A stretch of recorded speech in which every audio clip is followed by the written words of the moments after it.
In this video, I'm going to be doing a big uranium update. Uranium is almost at an 11-year high again, and we're going to go over three stocks in particular. One of them is uranium. I'm going to go over the entire market, kind of give you some updates with everything. It's been a crazy year, right? Half a year so far in the market.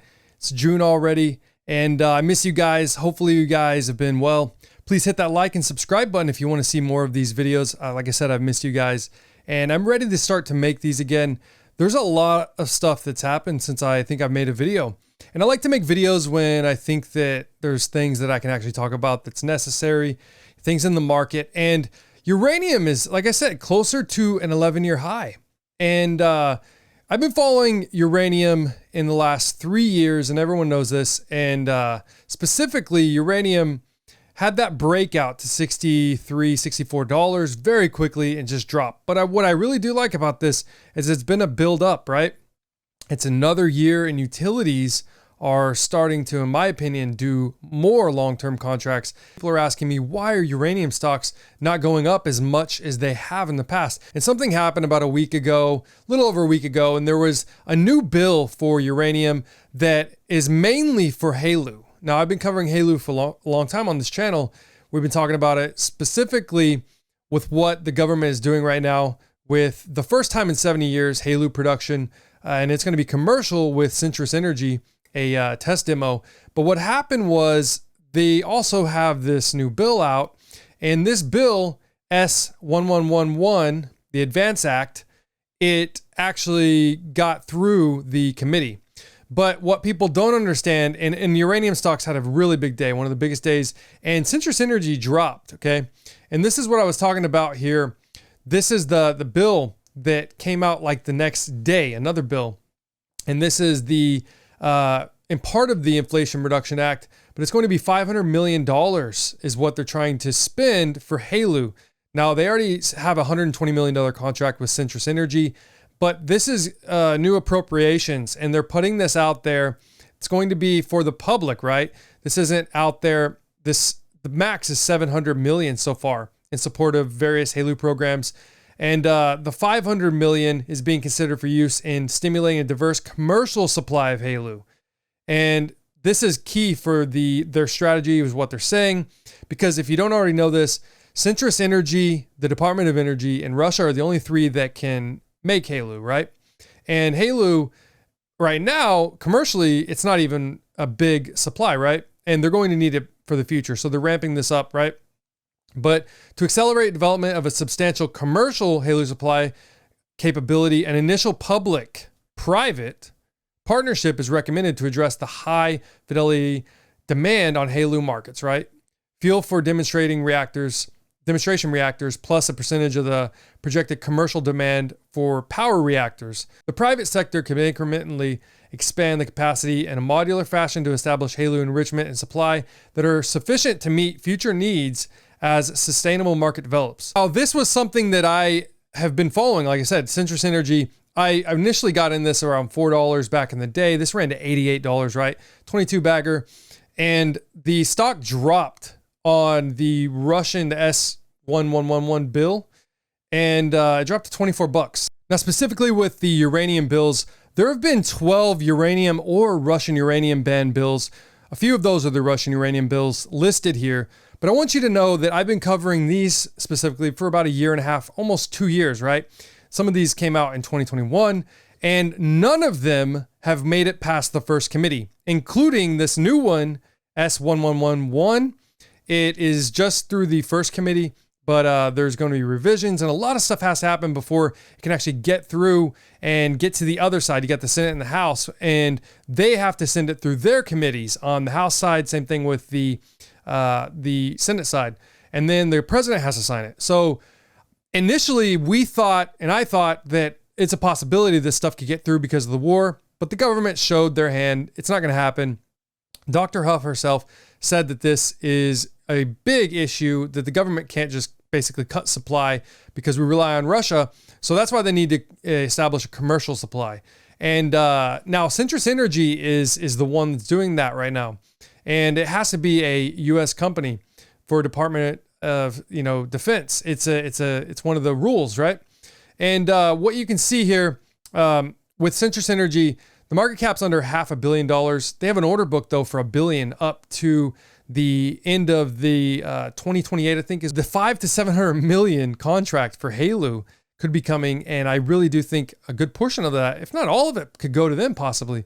Now, you got to remember that this company also, they're a descendant of the Manhattan Project. This company's been around for a long time. I've seen a lot of FUD out there. People are like, the company already went bankrupt, blah, blah, blah. This is a totally different company than it was when it was a descendant from the Manhattan Project, and obviously a different company since the last uranium bull market. This company is the first in 70 years to have this commercial supply coming on right into the market in the US. Now, the other thing is people don't understand, and that's why the stock went down to 24 and it's now back hit 33. That's why I went, heavy in this stock. People don't understand, and there's a lot of FUD out there. A lot of people specifically that are in competition with this stock, companies that aren't going to do as good. It's all speculation, really. This is the company with the real contracts. This is the company going to produce Haleu, and they've already got a contract with the DOE, about 120 million to do this initial. That's going to be really interesting when this actually comes out, because I think a lot of people right now have just been waiting for this. But the other thing is they've got Centrus Energy has contracts with France, not just Russia, with supplying their LEU, right?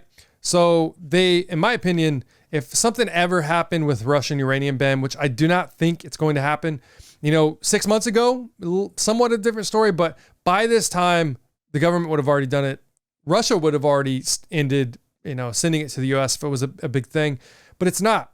We can only go for the past 2 years off of what's happened with the government. We can't speculate in a sense and say, yeah, the government's going to pass this. I really don't think that they would. Now, if they did, there's waivers and all these other things. So, the stock drops to 24 and recently hit 33. But I mean, it really was, in the 50s not too long ago. And then the 80s, when the last uranium price was around this price, it went up to 88. So totally different company than it was even last year, right? Went down to 17 when we had two black swans. Okay. The invasion, you got the Z plant getting bombed, and then you had the same thing with Chernobyl. So it was a very big deal. No one knew what was going to happen. Bills went nowhere. There's 12 out there. So a lot of FUD, a lot of people out there, just don't really know what's going on. And this is very big. This is going to be huge. A lot of people didn't see this either on Friday. The stock gapped up right after that. I broke this news, and I broke this in the Discord. So I don't necessarily, I'm always looking at this stuff, right? 24/7 stocks, specifically these stocks that I'm going to cover today. And Centrus Energy, this is what I actually got. We'll talk about this other stock, Pypl, in a little while.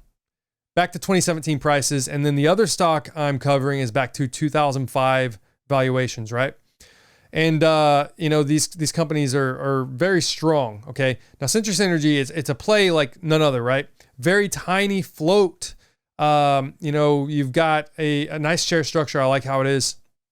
And the other thing is the management at this company, Centrus, they are very in lines with the U.S. government.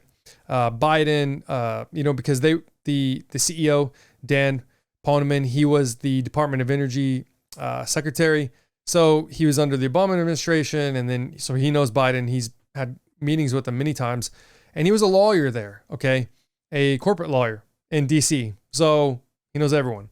And they also have some other people on their board that was also the DOE secretary. So it's very unlikely that anything would happen. So that's what happens. The stock for me initially was, like I said, I didn't get to the top and sell out when it hit 88, but I've traded the stock many times before, and this is the type of market we're in. The percentages here. It was over a 10 bagger within 1 day, right? Now these were options. This is what type of market I've been trading.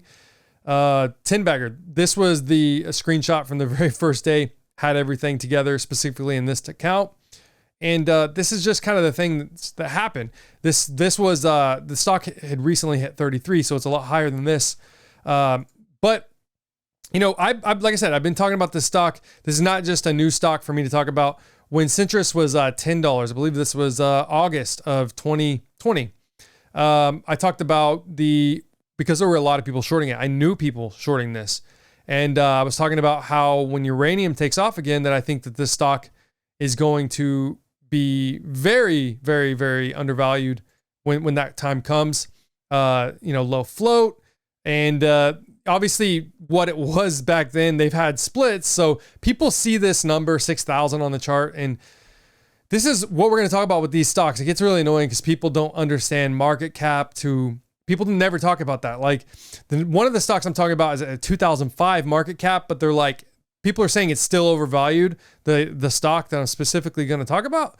And it's really weird because if it goes down to what they're talking about, it's like, it's never been that price. So I don't think people really understand. I've seen this from hedge funds as well.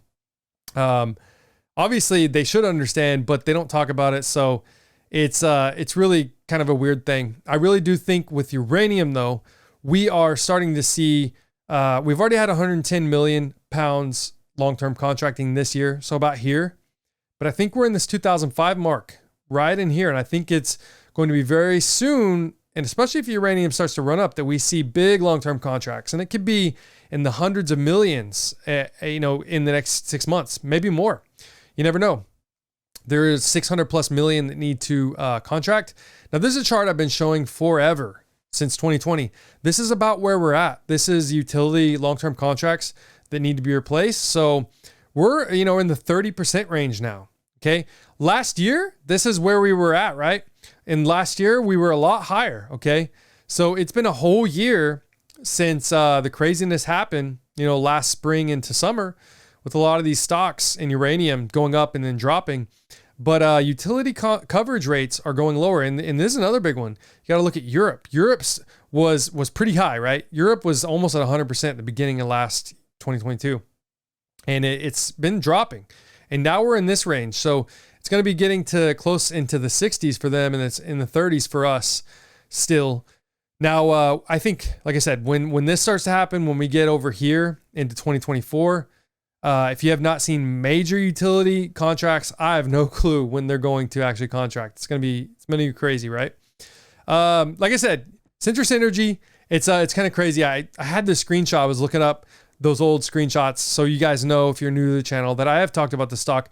It was a 15 bagger at the time when I took the screenshot, $73, right?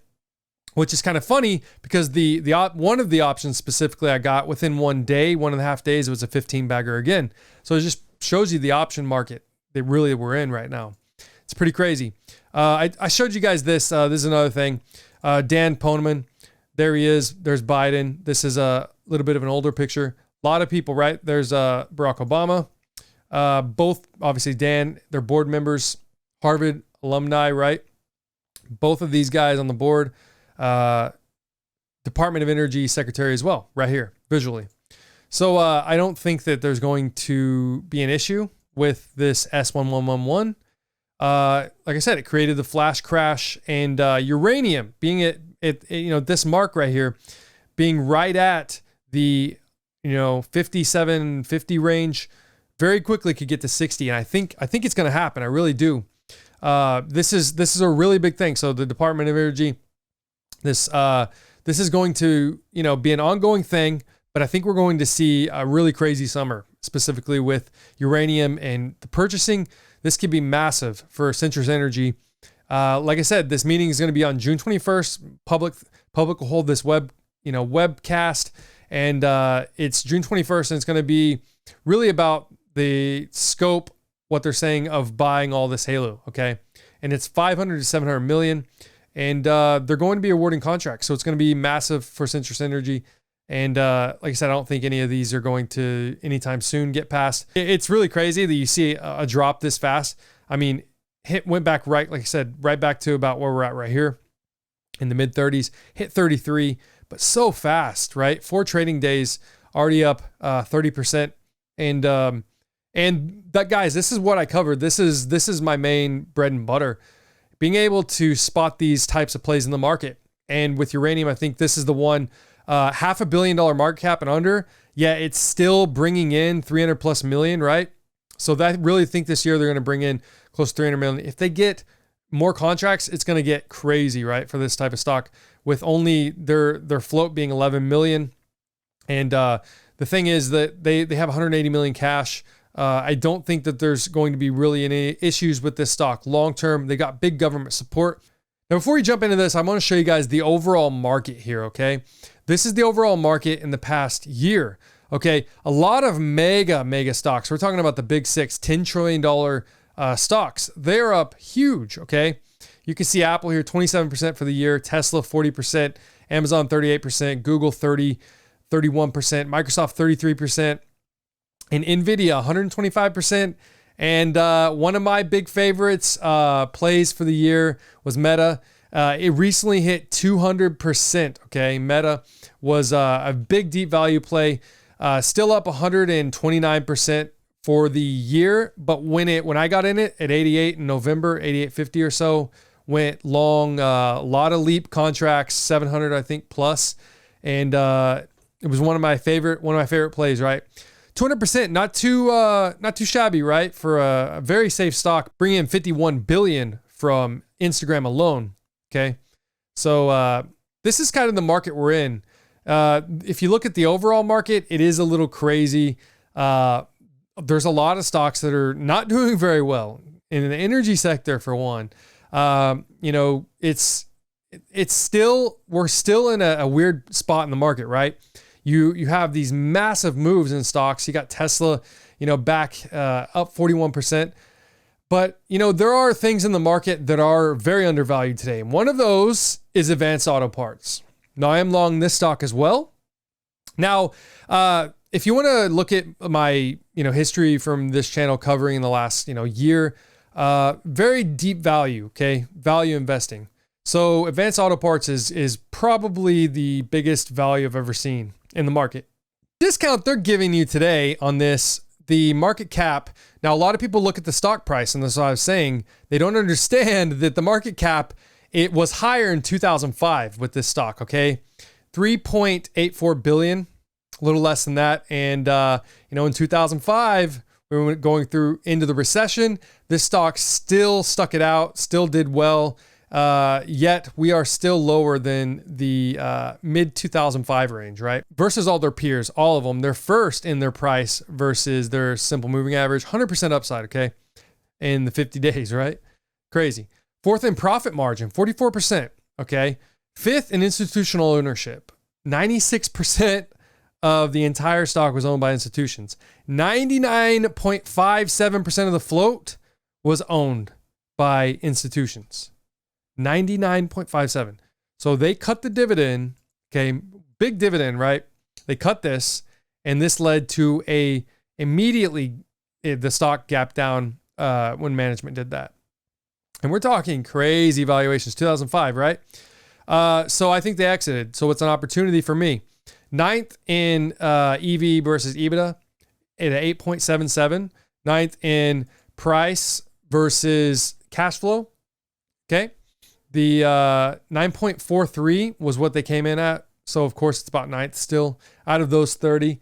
10th in ROE, about 14.60%. Now, I think they're going to boost ROE. I think they can do better shareholder value for the long term with possibly paying off some of the debt, which isn't that bad, by the way. We'll talk about the debt for having almost 5,000 stores. Very well run, I think. With this stock, it's 11th in revenue. They made $3.42 billion this last quarter, which is crazy because the market cap is near that, right? And it was more in 2005. It's 11th in market cap size, 3.82 billion, like I said, 2005 valuation. 15th in Altman Z-score, 2.37.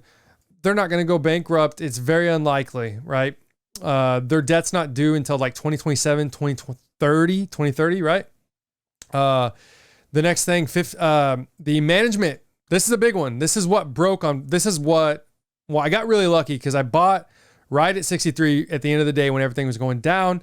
And then guess what? After hours, management stuck it to these hedge funds that have been dumping the past week, right? They bought $700,000 worth. Okay. $700,000 on the market. And it was multiple managers, 4 different management, right? And they were buying, like I said, with their own money, 700,000 altogether, which is big. They haven't really bought since the peak, right? But if you look over here, like I said, their dividend yield, it's just got crazy, right? Their dividend was crazy. They needed to cut it, and I think they can boost ROE with that. There are 51 million shares less now than there was then. That's the problem. People are not understanding that this stock, just because it's at 60, I've seen gurus out there saying, I think the stock should be traded at $30. That'd be a fair value. Like, dude, do you not look at the market cap? Who cares what the stock price was? Just because the stock price is right here where it was in, when was that? 2011, 2012. It means nothing. Okay, it's the market cap, the valuation. They brought in revenue this quarter what they were worth in 2005. So you're crazy for saying that. 51 million less shares now, share buyback. So yeah, pay on some of the debt, possibly share buyback, way better than just paying out a dividend. Get rid of those institutional investors, those paper hand people. They have to sell, right? Thank you so much, by the way, institutions, for selling. I really do think that this is a long-term play. I'm not saying this is not found bottom, but I will show you some data, I think, that shows the dark pool and shows why I think that the funds have slowed down on selling, and they're the ones that were in just for the dividend. So one thing no one's talking about is they're like, the earnings wasn't as good. Of course, right? There were a lot of things. This Q1 was going to be lumpy. Management had to cut some things. The LIFO, so there are some upfront inflationary costs that are going to be in this first quarter mainly. It's going to even out, make their earnings very lumpy. They also switched to GAAP reporting. Okay, big difference versus non-GAAP. Okay, when you switch, it messes a lot of things up. Obviously, the dividend cut, big dividend cut. But the big thing is, I think management needs to boost ROE. They were smart, management, for doing this. Of course, anyone invested in the 200 range are pissed at management and say the management's bad, but that's just a cop out. That's just someone making excuses for bad investing. And expand and take advantage of their pro business. Now, their pro business, we'll show in a minute, is like 59%, their hub and pro. It's not the stores that you and I can go into that I buy stuff in. And there's plenty of room for growth in that sector. It's $100 billion sector that they can grow in. Very easy, just in that area.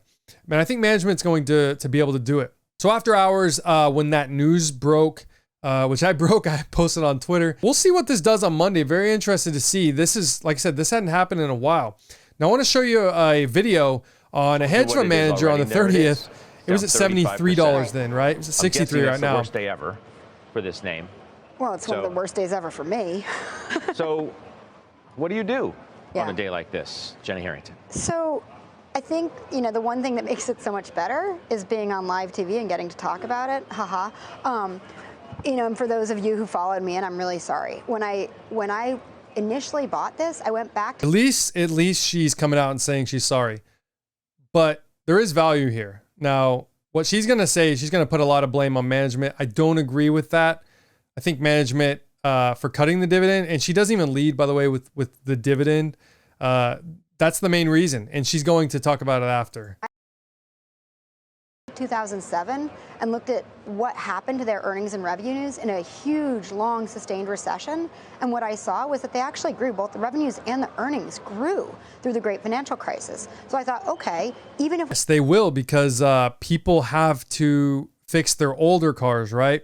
And they're not able to necessarily buy new cars. And a lot of people, there's a market for not just the consumers, right? The DIY, but we're talking about the professional, and the professionals, during the recession too, they can stand out and stick around. And like I said, this company, the valuation now, it's just insane. We have a recession, these earnings should sustain at some level that easily covers that dividend, and it should have. I think we have a real management problem. And Scott, you asked me. Geez, like this stock is all these people, the 99% of the funds, the 99%. In this, literally 99%, they had to dump because what she's about to say, that if they're not doing the dividend, that's why they were invested. But this company is growing fine, okay? It's growing fine, and they really can turn some things around. the stock wouldn't have been in the $200 range with 99% institutions if there was a problem. A month or two ago when we were talking about this, why is there such a big valuation gap between O'Reilly, AutoZone, and Advanced Auto? And I said, well, it's the management. They have a much worse management team. But I thought that had been overly discounted. And I think what I really screwed up on here was frankly not understanding how bad this management team is. The management's not that bad. A management that cuts a hefty dividend, okay? Cuts a dividend that looks like this, okay? Going into bad times, that's smart, okay? A management that buys on the open market, 700,000, one of the highest managements, by the way, this week of buying out there. Okay, this is good management. That's good management. Yeah, it's bad stock picking for people, you know, in these funds. It's very bad stock picking. The dividends, they need to drop it because AutoZone announced last week. They also had a little bit of revenue growth. Their margins were fine. Earnings were fine. Advanced Auto's margins were horrible and earnings were horrible because I think that's what she doesn't say. Their margins are horrible. They're doing, they were a non-GAAP reporter. Now they're doing GAAP. They don't talk about that. She doesn't talk about LIFO. She doesn't talk about how these upfront inflationary costs as well that they're going to pan out. They also have like 90 new stores that they open. There's a bunch going on that, frankly, I think that maybe fund managers don't even do research anymore. They have these Bloomberg terminals, but they don't even look stuff up anymore. They just do it because they're like, oh, recession, blah, blah, blah. It can do good. Sounds good on paper, but no, it's not management's fault. There are a lot of things happening up front that management said it's going to be, you know, lumpy, especially with LIFO. They were way, way, way too aggressive on pricing. And so then they've, you know, not only did they do a bad job on earnings, but then they screw and alienate the shareholder base who's in there. Are you kidding me? They didn't alienate any shareholder base. 99% of the float was held by institutions. Obviously, a lot of them only are in it for the dividend. They're not in it for the long-term growth, boosting this ROE. I think this is having a 2005 valuation. If I was looking at trying to find 100 bagger stock, this is where I would have looked back in the day. Something that could grow to what they are now, 5,000 stores. And we're going to look at that. We're going to look at specifically what they are. And we're going to look at how, you know, in a minute, the dark pool and really why I think that these funds that they were selling, including her, have literally sold probably at the bottom, unfortunately. No, I get it. I get it. You know, you can't have that on record, right? But that presents deep value. And she's even going to say, once all this goes, she says that it's probably going to find a bottom when the deep value investors coming in. And she is right about that. I am here and I have bought. For the dividend, for the fact that 2 years ago, they started this huge capital return policy where they're saying like, look, we've got really consistent cash flow. Even in a recession, you know, people hold on to their cars longer. It's a pretty economically insensitive product line that we have. And that didn't play out at all. So what do I do from this point here? It did play out. What management is doing when you go into economic hardships for everyone, you don't over amplify what these earnings are going to be. You shoot under the radar, right? Management's buying shares. They probably want the stock price lower if they're buying, obviously, don't they? Right? And they want to perform better long term. And these shareholders will come back. And that's the thing. These shareholders will come back if they reinstate the dividend later on. You know, it's fine with that. Now, I probably won't stay in it, you know, longer than if they reinstate a massive dividend, the big shareholders come back and it starts to run back up. You know, I'm going to do very well. And I'll talk more about that later. Well, I think the shares are oversold. And I would look at this and I'm like, why doesn't it just get taken private? I mean, it's clearly... By the way, this was when it was $73. It's now $63. A decent business and a decent business line with, I think, a terrible management team. And so now my job is to minimize the loss for my clients. It's going to be a loss, but I don't... But here's the deal. If somehow there was activist investors came in, which I don't think this is going to happen, but if they somehow wanted to get rid of some of the management, so be it, whatever. If they did, or try to take this private, because of the way the market cap is right now, it would be bought out for a lot more. I think it's very safe. I've got a lot of leaps on it, far out. So going to be really nice if they peg that back to, $200 range or something crazy like that.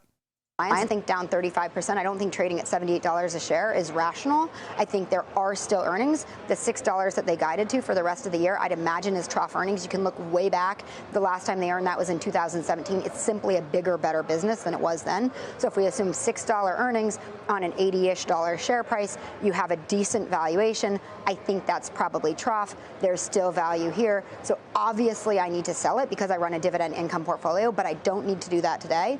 So I will sell it and I will replace it. Right, because they cut the dividend by 83% I know. to a quarter. Sorry, I should have led with that. From $1.50. Yeah, which is really the terrible part, right? Like you had this whole shareholder base who was in it for that dividend, for the capital return, and now you've alienated them. So the growth buyers aren't going to buy it. The dividend players don't want to own it. So now you need to wait for the deep value kind of, for that crowd to come in and say this thing's really distressed. Yep. And guess what? This is the video. That's why I'm talking about this. It's remember, it's at $63. It was at 73 when she did this on like the 30th, right? Like, oh my God, it cut its dividend. But if you own a portfolio of 30, 35 stocks and you're counting on that for the dividend yield, think of it as if you're managing a business. If you have a business and you have 30, 35 employees, one's going to quit on you every year. That is not insurmountable. You just hire a new one. So in this case, like, you don't really freak out. Thankfully it was a reasonable sized position. It wasn't that big. It wasn't that small. It's just average. So it stings. It's not derailing. So we fire Advance Auto. She's overcompensating now. She's basically about to say, don't even have to listen to it, but they fired the one employee. They fired basically Advance Auto Parts out of theirs. No, the people in the fund that buy into this should probably fire the fund manager. That's the way it should be. They didn't fire Advance Auto Parts because management is doing fine. Management is doing what management should do. Cut excess spending.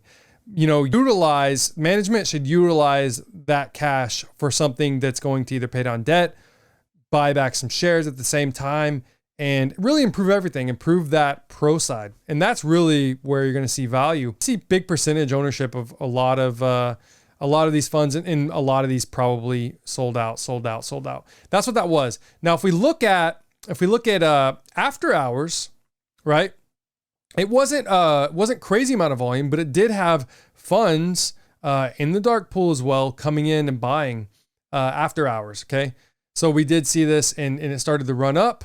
Now, this is what I really look at. If we're looking at, okay, are funds still dumping, and they really would on a Friday after a week, they were, like she said, on the 30th, I am probably going to sell it, blah, blah, blah, is what she said.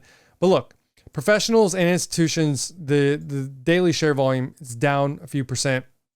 And you can see on the graph on the 30th during that time, how massive the professional and institutions, the volume here was. So they dumped, right? They dumped, and that's why the stock dropped. And then they continued dumping. And now we're basically very, very low, very low. Retail's the highest now. Now it's retail. Now it's deep value investors coming in. So that's where we're really at.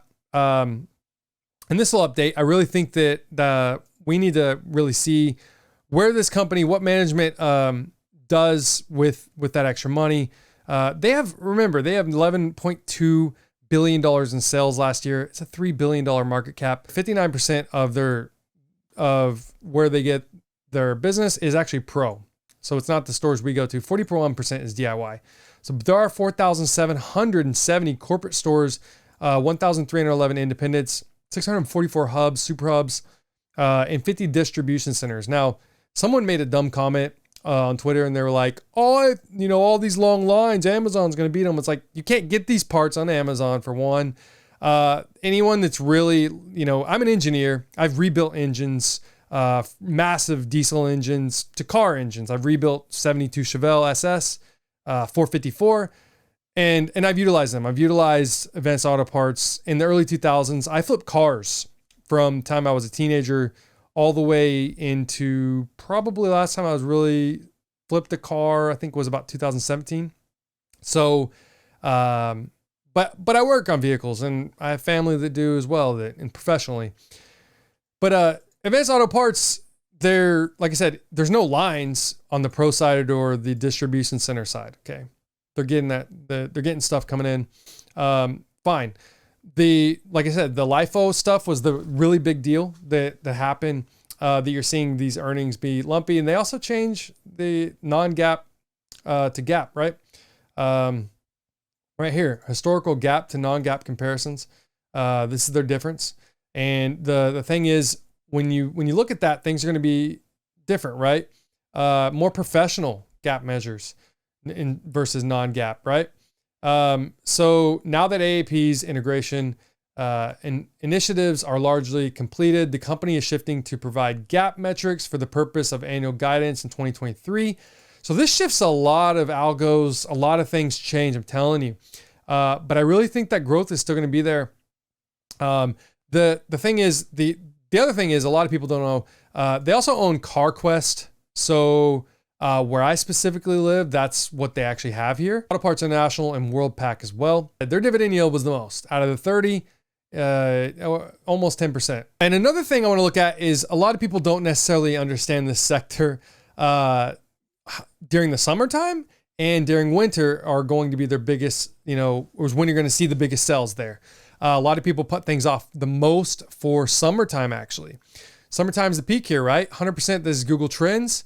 This is probably exactly where we're going to be at again this year. So they're going to do really well. Look where we're at right now, 87 on this trend over time. This was July. The beginning of July, end of June, beginning of July when it peaked. And we're probably going to bust past that. Myself, I put off some things that I wanted to do in my vehicles for this summer. I didn't do it last summer, didn't do it the last summer before. Back in the day, they were talking about $400 and plus.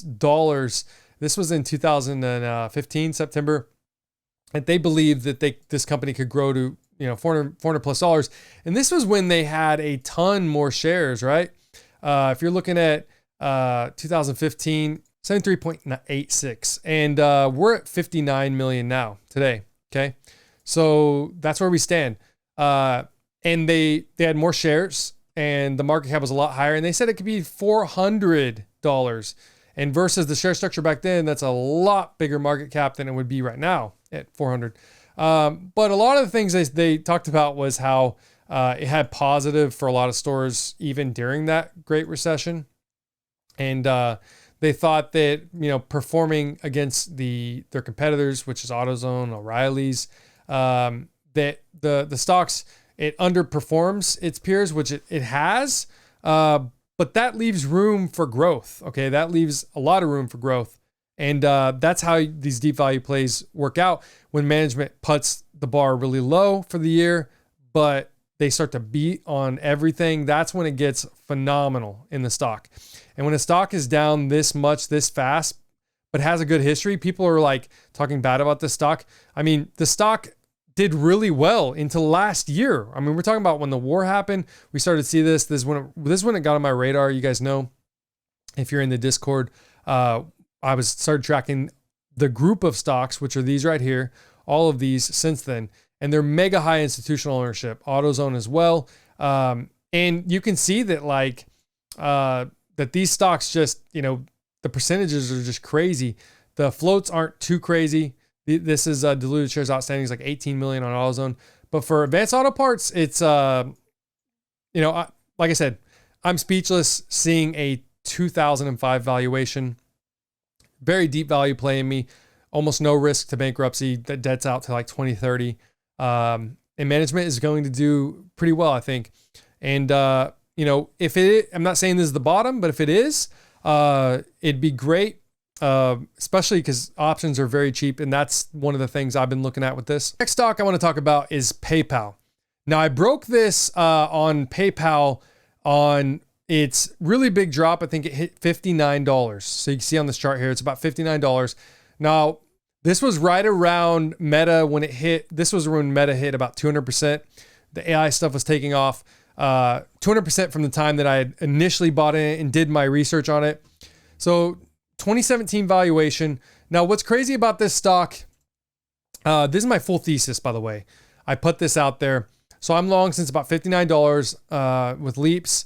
It's down 38% in the last 9 months. It's back to these 2017 valuations, yet they make double the revenue they made back then. They have $100 million less, or 100 million shares less now than they had then, and 250 million more customers. So their bonds are looking strong.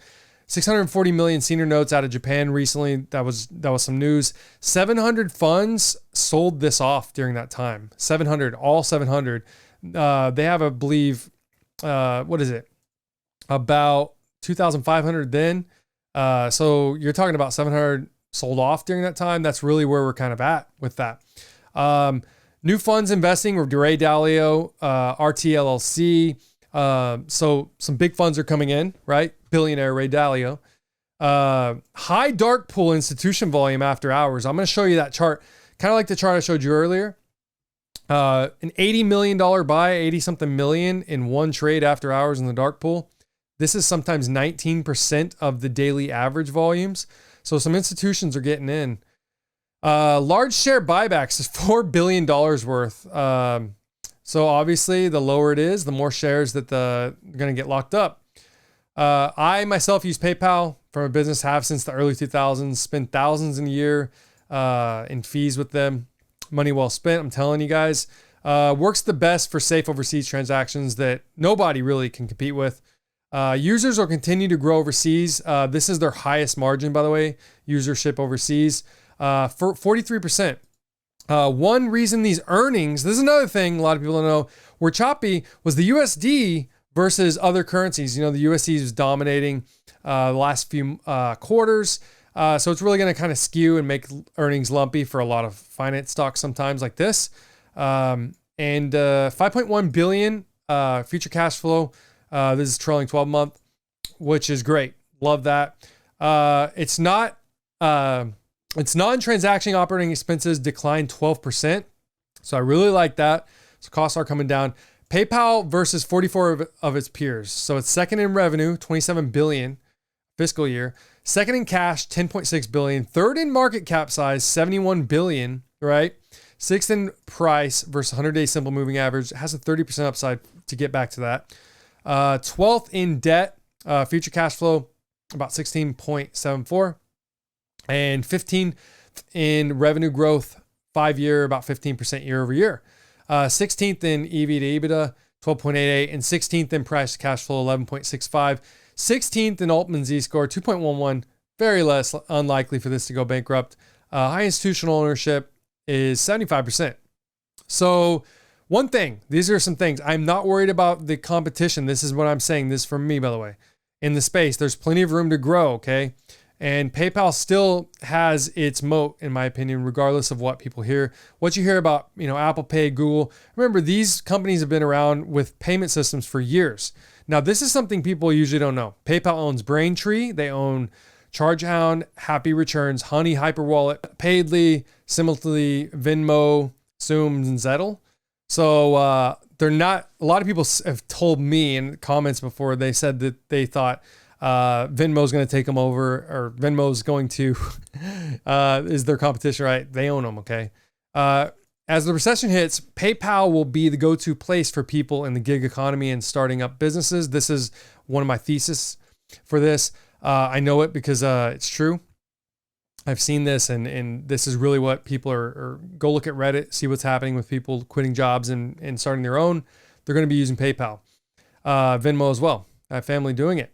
Also, PayPal owns many the companies, like I said, Venmo, which are growing rapidly and will do really well in these times. So Venmo is the biggest one. So I believe they will really boost ROE a lot more with the billions, right? With those billions. And there are multiple opportunities coming up, okay?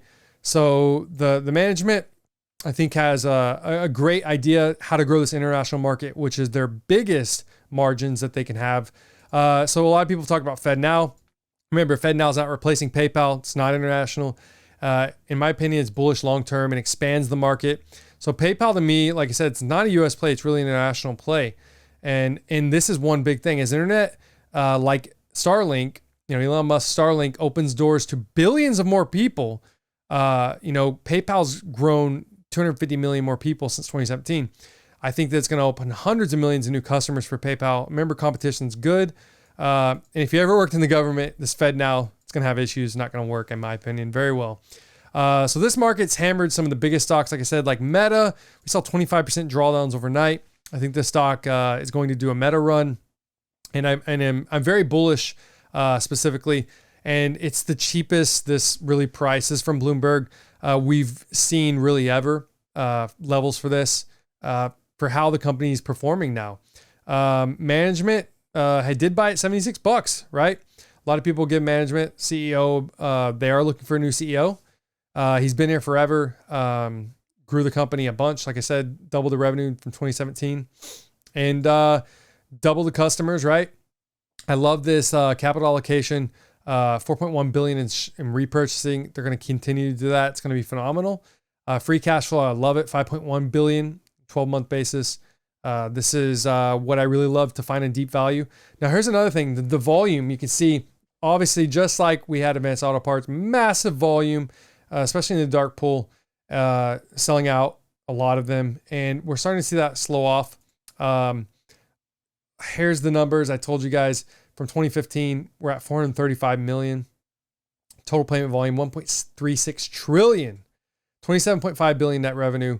Non-GAAP EPS 4.13 and free cash flow is about 5.1 billion. The growth is there. It's going to happen.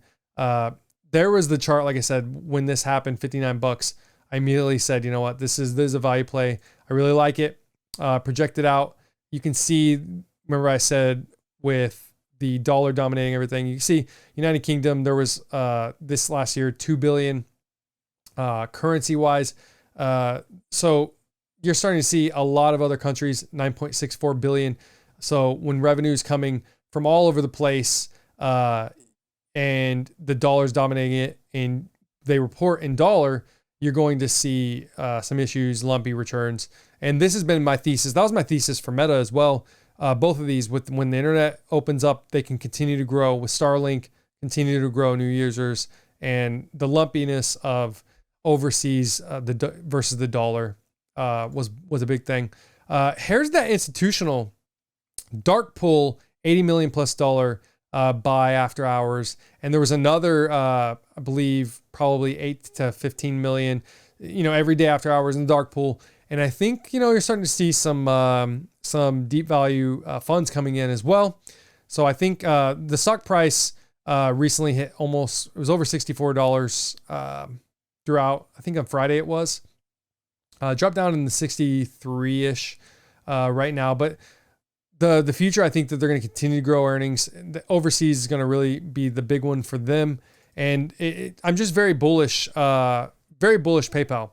And, you normally don't see these types of valuations in the market, especially for somewhat of a safe stock. You might see it with a stock that, not Advance Auto Parts. You might see it for a stock that's having real issues, that has a lot of debt. You normally don't see this for something like a PayPal. Now, PayPal, like I said, the last 5 days, we'll take off the market cap here. You can see that the stock has pulled back a little bit, hit 65, and now it's 63, about 50. But I think after hitting 59, pullback is fine. I like to see that technically on the chart. But if we go back to the 1 year and we zoom out even more, you can see where this stock was trading at when things were high. But if you look at the overall, the world market, right, everything, you can see all the markets, they're trending really high, right? The NASDAQ as well, very high. And to go against the market, it's not very smart. Pretty much everything, when everything is this high, to try to bet against it, it's pretty tough. We saw this type of thing happening at the end of 2020 into 2021, new highs for a lot of stuff. We saw NVIDIA recently hit that $1 trillion market cap. Couldn't keep it for long, but we're in a crazy time in the overall market. This is everything, right? Total market index is where we're at. So we're not still at the peak, but I think value is where it's going to be. Centrus Energy here, same thing. Very bullish. I think that this falling wedge in a downtrend, this kind of breakout, this is what happened, almost hit exactly where I thought it would. Right there, and it broke out. It broke out, and within a few days, it was already back busting out. And, I think this stock easily, a low float, easily with uranium going up, with being a whole new stock, right?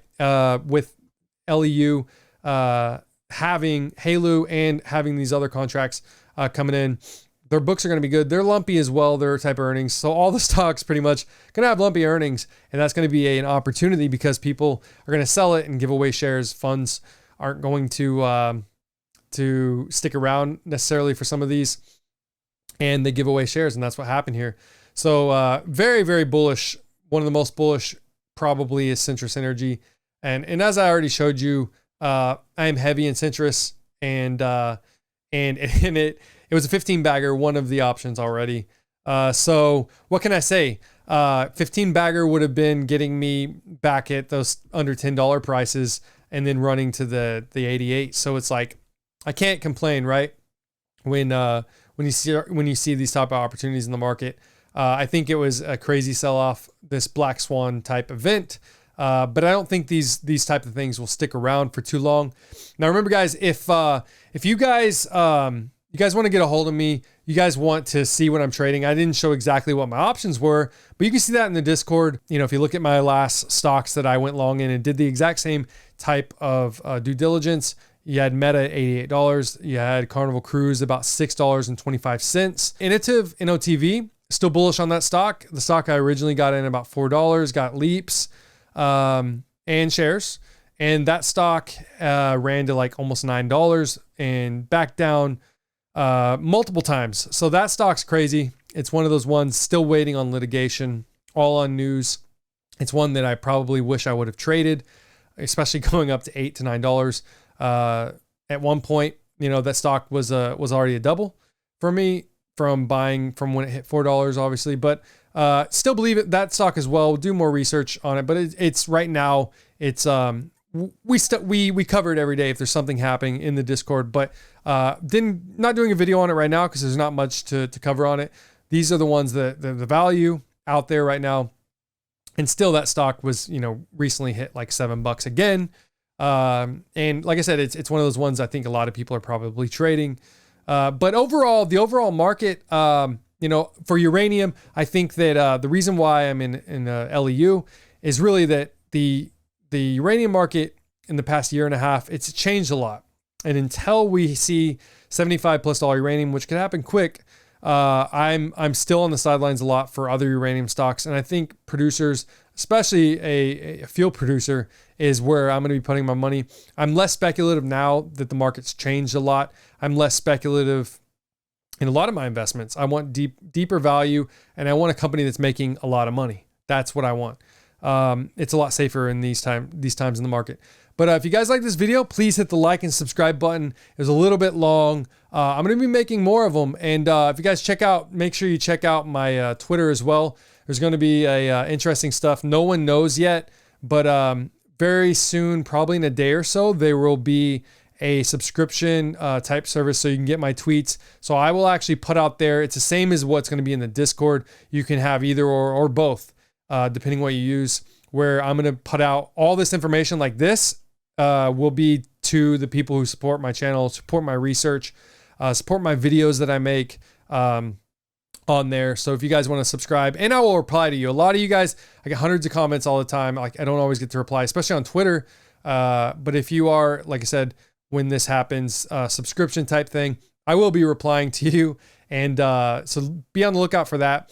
And when I buy or sell a stock, I'm going to put it out there for the reason why, just like this, you know, when this hit, I did the same thing, like I said, for Meta when it was $88, and Carnival Cruise was about $6. And it's been doing really well. So, go ahead and check out my, Twitter. Like I said, the Discord is really where I'm at though. Because like I said, every day, I do live videos in there as well. A lot of stuff's changed. Like I said, I did a 5-hour live, the other day and about a 1 hour the next day, when Pypl had a meeting, and then I went into when I was buying a new position. So, I go live, and, you guys can check those out in the Discord as well. Thank you so much. I miss you guys. In the comment below, let me know, what stocks you've been buying, or what uranium stocks specifically, if a lot of you guys are still in uranium, you want me to take a look at, if things have changed specifically. And please comment below if you guys are still subscribed to the channel. Miss you guys, and until next time.